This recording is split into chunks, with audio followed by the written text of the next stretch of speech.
السلام عليكم ورحمة الله وبركاته. النهاردة هنعمل صينية المكرونة بالبشاميل. في الفيديوهات اللي فاتت كنا عاملين طريقة اللحمة المعصجة، وكنا عاملين طريقة الصلصة البيضة أو طريقة البشاميل. النهاردة هنعمل صينية مكرونة بالبشاميل. جبنا الأول الطاجن بتاعنا. لو ما عندكيش طاجن بايركس ممكن عادي صينية ألمونيا أو طاجن فخار. وسلقنا المكرونة. الأول هنجيب معلقتين بشاميل على المكرونة،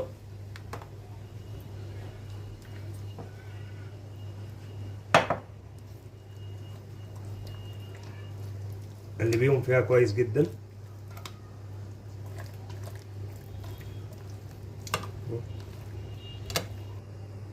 بعد ما قلبنا المكرونة في البشاميل كان معانا الطاجن، هنملاه بشاميل